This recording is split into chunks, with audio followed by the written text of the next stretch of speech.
Friends, good morning. আজকে তোমাদের সাথে আমি নতুন একটা রেসিপি নিয়ে চলে আসলাম। এখানে কি রয়েছে? মাটন। খুব তাড়াতাড়ি আমি রান্নাটা করব। আর রয়েছে এখানে আমি উপকরণ নিয়ে নিয়েছি। এখানে রয়েছে আদা রসুন বাটা, রয়েছে শুকনো লঙ্কা গুঁড়ো, রয়েছে মিট মশলা, রয়েছে নুন, রয়েছে হলুদ গুঁড়ো। আমি সব একসাথেই করে রেখে দিয়েছি, কারণ খুব তাড়াতাড়ি আমাকে রান্না করতে হবে। আর এখানে আমি 6টা বড় সাইজের পেঁয়াজ কুচি করে নিয়েছি, লাগবে 2টো বড় সাইজের টমেটো। তো আমি স্টার্ট করে দিয়েছি রান্নাটা, তোমরা স্কিপ করো না, দেখতে থাকো। কড়া গরম হয়ে গেছে, এবার আমি এখানে দিয়ে দেবো সর্ষের তেল, কারণ মটন করতে গেলে একটু বেশি তেল লাগে। আমি রেসিপিটা খুব তাড়াতাড়ি রান্না করব। আর আমি এখানে বড় সাইজের আলু ছোট ছোট করে এরকমভাবে কেটে ভেজে নিয়েছি। কারণ আমার কাছে আজকে অত সময় নেই যে আমি পুরো ভিডিওটা তোমাদেরকে দেখাবো, আমি শর্ট করে ভিডিওটা দেখাচ্ছি।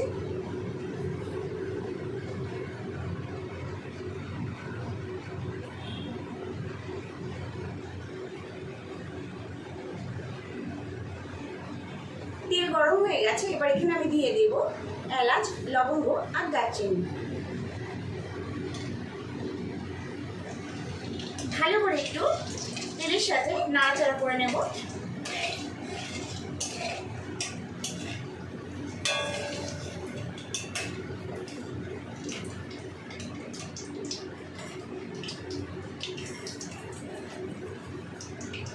এবার দেব কেটে রাখা পেঁয়াজ কুচি।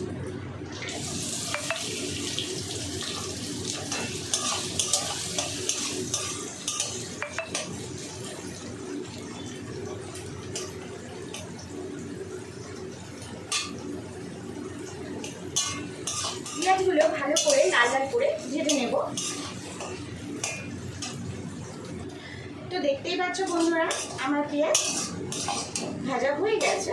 এবার আমি দিয়ে দেব যে উপকরণগুলো আমি পেস্ট করে রেখেছি। এখানে আছে রেড চিলি পাউডার, ঝাল লঙ্কার গুঁড়ো, নুন, হলুদ, রয়েছে আদা রসুন বাটা, আর রয়েছে একটা মাটন মশলা। এবার আমি সব কটা পেঁয়াজের মধ্যে ভাজার মধ্যে ছেড়ে দিলাম।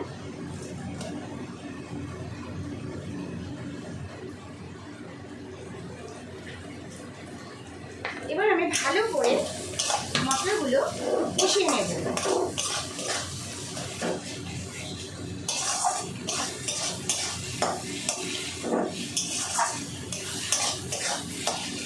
হ্যাঁ, রয়েছে এখানে অল্প করে চিনি, আর রয়েছে জিরে গুঁড়ো।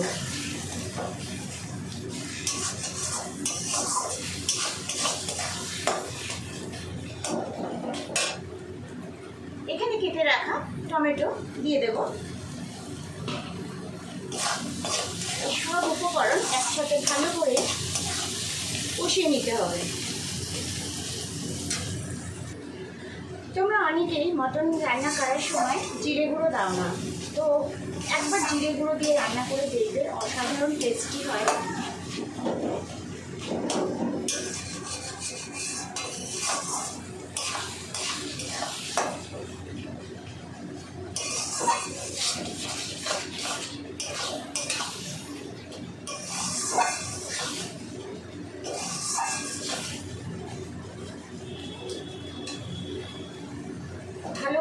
ভালো করে কষিয়ে নিচ্ছি। আর কষানোর সময় টমেটোগুলো দিয়ে দিলে খুব ভালো হয়, সেদ্ধ হয়ে যায় তাড়াতাড়ি, আর টেস্টটাও খুব ভালো হয়। তো দেখতেই পাচ্ছ বন্ধুরা, আমার মশলা প্রায় কষানো হয়ে গেছে। এরকম অর্ধেক কষানো হওয়ার পর দিয়ে দেবে 4টে কাঁচা লঙ্কা, দিয়ে ভালো করে আবারও একটু নাড়াচাড়া করে দেব। এই অর্ধেক মশলা কষানোর পরে দিয়ে দেব এখানে আমি মাটন।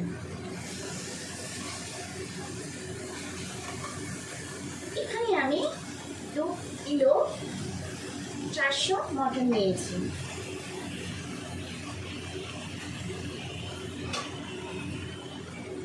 ব্যাস,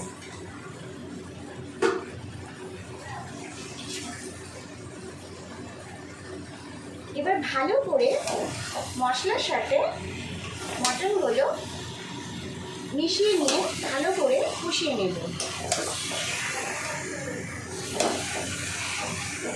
এবার তোমরা বলবে কেন আমি 4টে কাঁচা লঙ্কা দিয়েছি।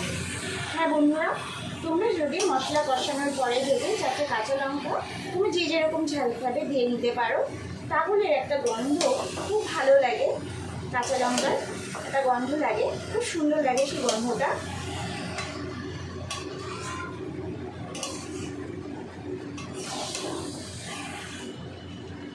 ভালো করে মিশিয়ে নেব।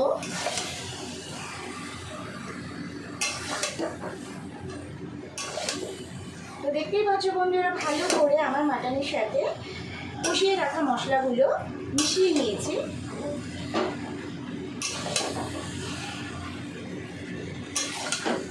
আমি প্রত্যেকবার মটন রান্না করি, প্রত্যেক স্টাইলে, কখনো আমি এক স্টাইলে মটন কষা রান্না করি না।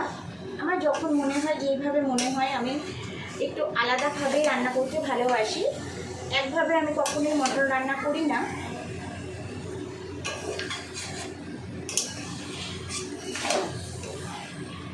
আমার প্রত্যেকটা রেসিপি আমার ইউটিউব চ্যানেলে রয়েছে, পিয়াসা লাইফস্টাইল 257-এ।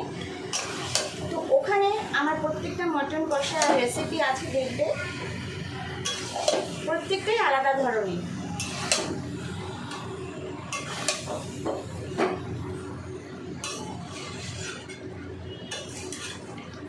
হ্যাঁ, মটন যত কষাবে ততই ভালো লাগবে খেতে।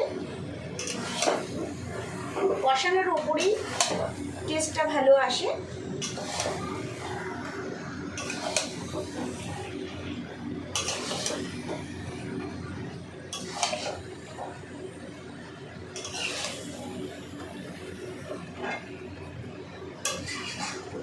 আমি 10 থেকে 15 মিনিট এটা কষিয়ে নেব। 15 মিনিট আমি কষিয়ে নিয়েছি।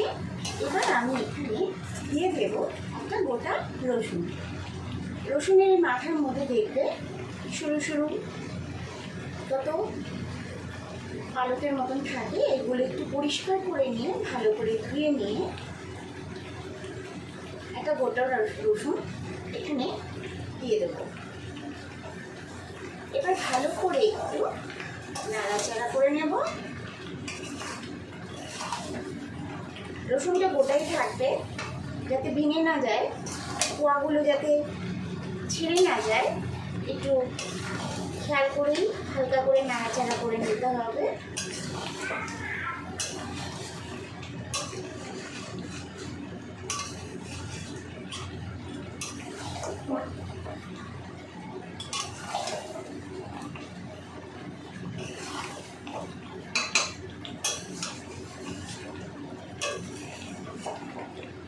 আর যখন গরম ভাতের সাথেই মাটন কষাটা খাবে, আর রসুন এখান থেকে 1-2 কোয়া নিয়ে ভাতের সাথে খেলে অসাধারণ লাগে খেতে। এর জন্যই আমি একটা গোটা রসুন দিয়ে দিয়েছি। তোমরা গোটা পেঁয়াজও দিতে পারো।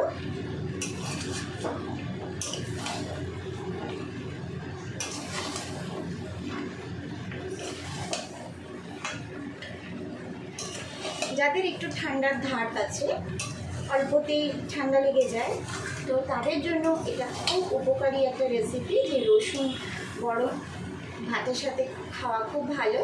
আর যদি গরম ভাতের সাথে কাঁচা রসুন তোমরা খেতে না পারো, তাহলে মাংসের সাথে এরকম একটা গরম রসুন ধুয়ে ভালো করে পরিষ্কার করে দিয়ে দেবে, দেখবে ঠান্ডাটা কমে যাবে, সর্দি কাশিটা হবে না।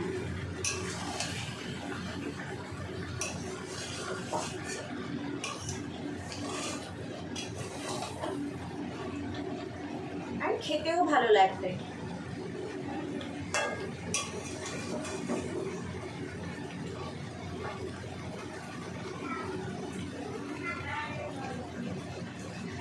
এখানে দেখতেই পাচ্ছ বন্ধুরা, আমার মটন কষানো হয়ে গেছে। এবার আমি দিয়ে দেবো এখানে জল।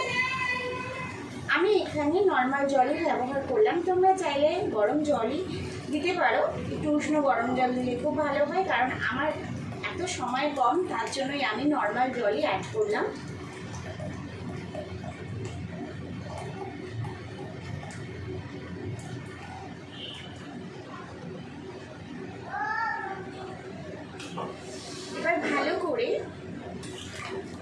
মিশিয়ে নেবে।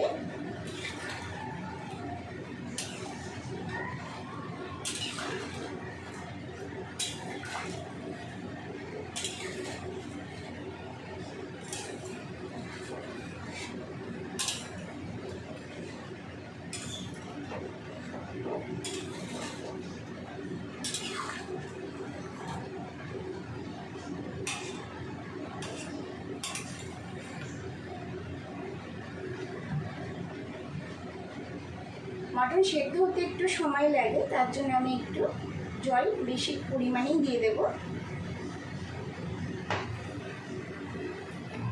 এই পরিমাণেই আমি জল দিলাম, যাতে মটনগুলো ভালো করে সেদ্ধ হতে পারে। ভালো করে একটু নিচ থেকে ভালো করে একটু নাড়াচাড়া করে নেব। এবার আমি মটনটা হতে দেব। তো ঝোলটা একটু ফুটে উঠেছে, এবার আমি ভেজে রাখা আলুগুলো এক এক করে ছেড়ে দেব।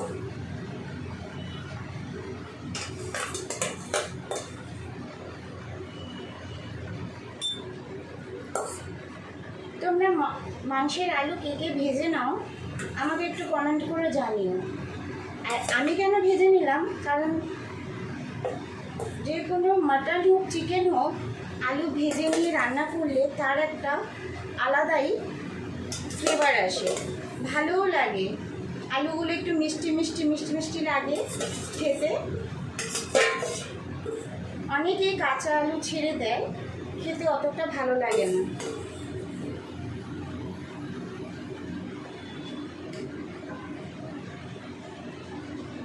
এটা আমি পরে নাড়াচাড়া করে নেব, এখন এরকমই থাকবে, কারণ বেশি নাড়াচাড়া করলে ঝোল পড়ে যাবে। এবার আমি এটাকে আবারও হতে দেব। তো বন্ধুরা দেখতেই পাচ্ছ পুরো তেল ছেড়ে দিয়েছে, আমার রান্না কমপ্লিট।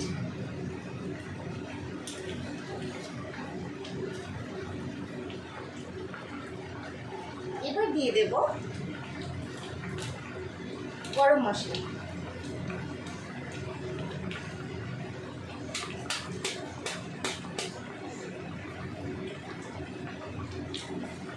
গরম মশলা দিয়ে হালকা করে একটু নাড়াচাড়া করে নেব।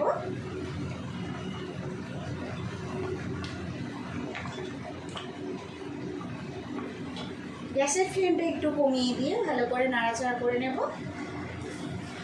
কারণ আমার এখানে মটন কষা পুরো রেডি হয়ে গেছে। আর দেখতেই পাচ্ছ রসুনটা এখনও কোয়া ছাড়েনি, পুরো গোটাই রয়েছে। গরম ভাতের সাথে প্রত্যেকের পাতে একটা একটা করে কোয়া দিয়ে দিলে গরম ভাতের সাথে মটন কষা দারুণ লাগবে। আর আগেই বলে দিয়েছি, যাদের সর্দি কাশি আছে, ঠান্ডা লেগে যায় চট করে, তাদের জন্য তো খুবই উপকারী।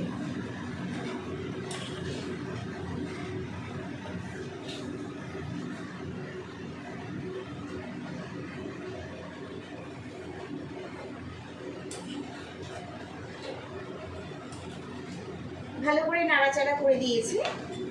এবার আমি গ্যাসের ফ্লেমটা বাড়িয়ে 2 মিনিট হতে দেব।